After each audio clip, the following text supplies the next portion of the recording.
Le goût d'entreprendre, Doris Pradal. Et seconde partie de cette émission, Jean-Marie Fehrenbach a pris place dans ce studio. Bonjour Jean-Marie. Bonjour Doris. Vous êtes un de nos référents éthiques pour le goût d'entreprendre. Merci d'être avec nous, de nous accompagner. Et avant de vous laisser questionner notre invité, Monsieur Goulard, j'aimerais qu'on dise un petit mot en hommage à Michel Dagras qui nous a quittés cet été et qui nous a accompagnés pendant de nombreuses émissions, notamment du goût d'entreprendre. Donc on aimerait lui dire un grand merci.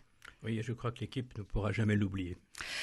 Donc, Pierre Goulard est en charge de l'agronomie et de l'environnement au sein de la Chambre régionale d'agriculture en Occitanie. Il est avec nous aujourd'hui. Jean-Marie, première question à notre invité. Alors, en tant qu'acteur d'une Chambre d'agriculture, j'essaie de comprendre qui sont vos clients, parce qu'en fait, vous offrez des services. Oui. Et vos clients directs, ce sont les agriculteurs. Oui. Mais derrière, il y a toute une clientèle. Les agriculteurs sont vos premiers clients, mais en réalité, vous êtes fournisseur de services au profit d'une collectivité beaucoup plus large. Comment vivez-vous cette position de fournisseur de services, finalement? Est-ce que la pression de la clientèle éloignée, si vous voulez, est très déterminante pour vous? Est-ce que ce sont d'abord les problèmes des agriculteurs que vous êtes chargé de traiter? Comment se situe cette relation avec l'interface, je dirais, de votre énorme clientèle au total, à plusieurs niveaux? Pour rien vous cacher, c'est pas la meilleure place. Voilà, puisque, comme vous le dites, nous sommes évidemment, comme tout un chacun, impliqués dans la société civile, donc entendons les attentes de nos concitoyens, les réalités aussi de terrain. Et après, nous sommes face à des agriculteurs qui sont conscients des problèmes que peuvent poser leur activité, mais sont conscients des difficultés économiques qu'ils rencontrent. Donc accompagner ces transitions, c'est pas simple, mais c'est effectivement le challenge qu'on essaye de relever, et au travers notamment d'opérations qui visent justement à mettre en avant quelques agriculteurs qui ont réussi par l'innovation, par le test au plus près de leurs exemples et réalités de leur exploitation, trouver des solutions qui répondent à ces attentes. Parce que ça, c'est un besoin, vous parlez d'innovation, que vous avez clairement identifié. Ah oui, le besoin d'innover est vital pour les exploitations agricoles d'Occitanie peut-être plus particulièrement, pour répondre effectivement aux difficultés économiques, mais aussi aux attentes sociétales et aux crises aussi sanitaires notamment que peut rencontrer telle ou telle filière. Tout à l'heure, j'étais très intéressé par ce que vous avez évoqué, à savoir les cas où vous arrivez à valoriser des initiatives du terrain. Est-ce que vous pourriez, pour nos auditeurs, en dire un peu plus? Parce que ça me paraît très riche comme travail et comme méthode d'avoir, je dirais, la base qui contribue et qui peut faire émerger des solutions. Voilà, donc effectivement, avec le réseau des chambres départementales d'agriculture et nos 700 conseillers de terrain qui sont en Occitanie à proximité des agriculteurs, on essaye de repérer, sur les différentes filières de production, des initiatives que mettent en place des agriculteurs. Alors, à titre d'exemple, on peut citer, des agriculteurs qui adaptent un certain matériel, un semoir, pour répondre aujourd'hui à une meilleure couverture des sols, réussissent à implanter leur culture dans des couverts végétaux vivants. Voilà, ce sont ces des évolutions de techniques culturelles, bien sûr. Après, il peut y avoir des choses plus en lien avec les innovations, la mise en œuvre de techniques alternatives de lutte contre certains ravageurs, notamment insectes foreurs du maïs, avec l'application par des drones des trichogrammes, qui sont donc des petits hyménoptères qui vont parasiter les larves de la pyrale de maïs. Bon, voilà, des initiatives comme ça, puis le recours à l'innovation technologique peut nous y aider. Alors justement, puisqu'on parle de ça, c'est en lien avec l'opération que vous lancez à travers une quinzaine de fermes en Occitanie. Cette opération s'appelle Innovaction. Innovaction, qui vise donc à le rendez-vous des agriculteurs innovants, c'est comme ça qu'on l'a appelé, et le principe c'est que un agriculteur organise une ferme ouverte. C'est ouvert à tout le monde. Voilà, et à destination plus particulièrement de ses pairs, donc puisque l'idée c'est de témoigner, mais aussi aux autres acteurs du monde rural, les élus notamment et autres partenaires du monde agricole peuvent venir voir et discuter avec ces agriculteurs innovants. Donc à l'occasion de cette année 2018, c'est la 4e année consécutive que nous organisons cette opération dans la région. nous organisons 14 fermes ouvertes là, qui vont se dérouler du mois de septembre au mois de novembre. D'accord, donc on peut se rendre chez les agriculteurs, poser toutes les questions que l'on souhaite. Oui. Vraiment toutes les questions. Ah oui, c'est vraiment le pour nous principe accueillir.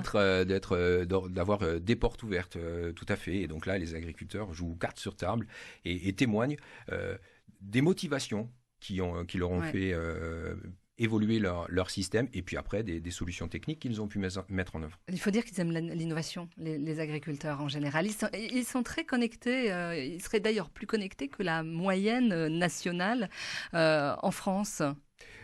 Près de 70% ont accès à Internet ou travaillent avec Internet tous les jours pour passer des commandes, pour s'occuper des animaux, du matériel. Ne serait-ce que pour quelque chose de très basique et essentiel dans le monde agricole qui est la météo. C'est quelque chose que on a besoin de consulter évidemment très, très, très souvent et d'avoir le plus de fiabilité possible. Alors aujourd'hui, c'est vrai que Internet et les différents services qui existent autour de cela permettent cela. Bon, et puis après, c'est les solutions Internet et puis les réseaux sociaux permettent la diffusion de techniques un petit peu innovantes avec des forums et du coup des agriculteurs qui communiquent entre eux justement sur les innovations ou les évolutions de pratiques qu'ils ont pu mettre en œuvre.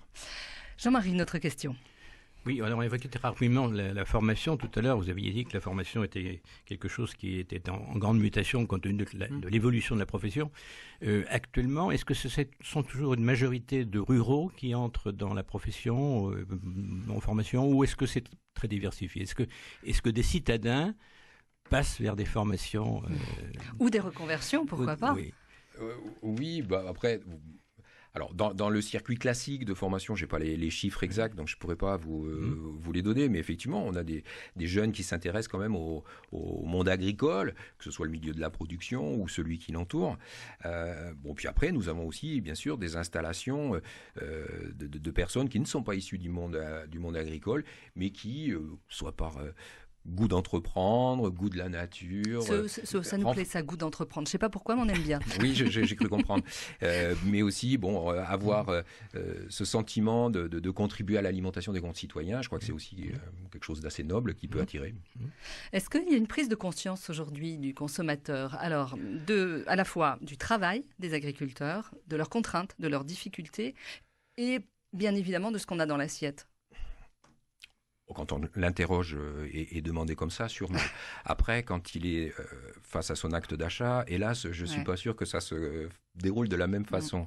Donc c'est un petit peu ce qui est regrettable, puisqu'on voit que, hélas, le budget moyen dédié à l'alimentation diminue, alors que si on voulait orienter et soutenir nos productions, notamment régionales, que ce soit le bio ou les signes officiels de qualité, il faudrait plutôt que le budget soit en augmentation. Oui, exactement. D'ailleurs, il y a le PDG de Carrefour qui a déclaré récemment qu'il voulait devenir le leader de la transition alimentaire pour tous, pour relever les grands défis environnementaux du siècle. J'ai envie de vous poser la question, l'agriculteur et la grande distrie, on s'aime ou on s'aime pas ? Je crois qu'il faut qu'on travaille ensemble. Carrefour et d'autres chaînes de distribution ont des labels, ont des cahiers des charges qui quand même permettent de rémunérer des efforts que font les agriculteurs et des productions qui répondent à certains cahiers des charges, réduisant l'utilisation de certains intrants et ayant le souci de l'empreinte environnementale ou carbone, par exemple. Donc voilà, je crois il ne faut pas opposer les modes de production, et y compris les modes de distribution. Je crois qu'on a besoin d'un panel. Chacun a à progresser, et c'est ce que nous essayons de faire avec le réseau des conseillers des chambres d'agriculture. Il faut qu'il y ait une volonté aussi qui soit affichée, une volonté qui soit forte, peut-être au niveau de nos instances, de notre gouvernement. Oui, c'est vrai qu'on avait ce grand chantier de la loi des États généraux de l'alimentation, et avec une loi là qui peine un petit peu à avancer, aboutir, puisque on espère qu'à la rentrée ça va être le cas. Mais en tout cas, c'est vrai que c'était un grand chantier au niveau national. Au niveau régional, la région a aussi mis l'alimentation comme grande cause régionale. Donc on a des signaux plutôt favorables, on va dire, en termes de soutien à notre activité. Vous êtes positif ? Oh ben, Il le faut. Et puis, je crois qu'au travers notamment aussi de l'opération Innovation, ce qu'on souhaite faire, c'est redonner un petit peu d'attractivité et de goût d'innover, d'entreprendre aux agriculteurs qui, face aux difficultés, peuvent parfois baisser les bras. C'est leur montrer qu'il y a quand même quelques exemples d'agriculteurs qui réussissent et qu'ils peuvent s'en inspirer. Voilà, tout à fait. Aller de l'avant. Jean-Marie, une autre question. Oui, et si on se situe par rapport à nos voisins, par rapport à l'Europe à côté, est-ce que vous sentez que nous avons une dynamique particulière? Est-ce que vous sentez que les autres ont les mêmes préoccupations que nous? Comment est-ce qu'on se situe dans ce monde d'évolution agricole par rapport à nos voisins? Vous savez, le monde agricole est quand même... où son activité, les pratiques agricoles sont quand même très encadrées par des directives européennes, et notamment par rapport à la réduction de certains polluants, que ce soit les produits phytosanitaires, les nitrates, etc. Après, il y a des applications différentes, on pourrait dire, selon les États membres. Ce qu'on regrette, nous, un peu parfois, c'est qu'on n'arrive pas à démarquer nos produits. C'est-à-dire que si, au niveau national, on va vers un peu plus d'engagement de nos agriculteurs, qu'on puisse après, au final, que ce soit lisible par le consommateur, en clair, au final. Ça, à expliquer, c'est aussi votre rôle. Oui, c'est ça, à expliquer, mais aussi que ce soit lisible sur les étiquettes, etc. Alors c'est plus ou moins lisible, plus ou moins. C'est plus ou moins, voilà, je partage. Donc du coup, aujourd'hui, à part le bio qui, lui, est clairement lisible, les autres stratégies de réduction d'utilisation des produits phytosanitaires, par exemple, ne le sont pas. Donc, ce sera peut-être plus clair après cette campagne de communication Ecophyto qui est lancée en ce moment. Effectivement, mais du coup, comment un consommateur qui est face à son rayon de supermarché ou peut être acteur de ce plan par son acte d'achat. Pour l'instant, c'est un peu compliqué à trouver sur une étiquette. Oui, tout à fait. Alors, on parle beaucoup des supermarchés, mais ce serait peut-être bien aussi qu'on dise un mot de toutes ces initiatives autour. Je pense par exemple au drive fermier, je pense à tous les marchés de plein vent où on a le contact direct là avec nos producteurs. Oui, tout à fait. D'ailleurs, les chambres d'agriculture ont créé des marques dédiées à ça, que ce soit la marque Bienvenue à la ferme, pour identifier des producteurs qui accueillent sur leur exploitation des consommateurs et pour la vente en direct de leur production. Les drives fermiers, c'est également une marque du réseau des chambres d'agriculture qui se développe pour aussi fournir à nos concitoyens des produits issus donc de producteurs fermiers. Oui, tout à fait. Ça, c'est vraiment important de le souligner. Et c'est vrai que le consommateur est en demande, est en recherche de ce type de contact. Oui, voilà, un contact le plus proche possible et là aussi donc c'est parfois une solution économique pour des agriculteurs que de s'orienter vers ces voies de commercialisation en direct de leur production. Absolument. Jean-Marie, le mot de la fin, c'est pour vous. Bien, écoutez, avec ce que vous avez dit, j'ai l'impression qu'il y a une évolution qui est intense en ce moment et peut-être que nos auditeurs qui sont des consommateurs vont peut-être un peu plus s'intéresser à toutes les questions de leur alimentation et notamment de se préoccuper de l'origine de ce qu'ils mangent un peu plus. Voilà. Merci beaucoup, merci à vous. Donc si on pouvait conclure, on pourrait dire que le monde agricole, comme on le disait dès le début de cette émission, est certes chahuté, mais porteur d'espoir. Et d'innovation. Merci à vous. Si on souhaite vous joindre, c'est très simple. On peut vous contacter directement. Si vous décidez d'entreprendre dans l'agriculture, on peut vous joindre directement. Vous avez un contact, un site internet à nous communiquer? Voilà, sur le site internet de la Chambre régionale d'agriculture, donc occitanie.chambre avec un s-agriculture.fr. Merci beaucoup, merci Pierre Goulard, merci à vous de nous écouter toujours plus nombreux sur Radio Présence. Si vous souhaitez nous écrire, c'est très simple, entreprendre@radioprésence.com.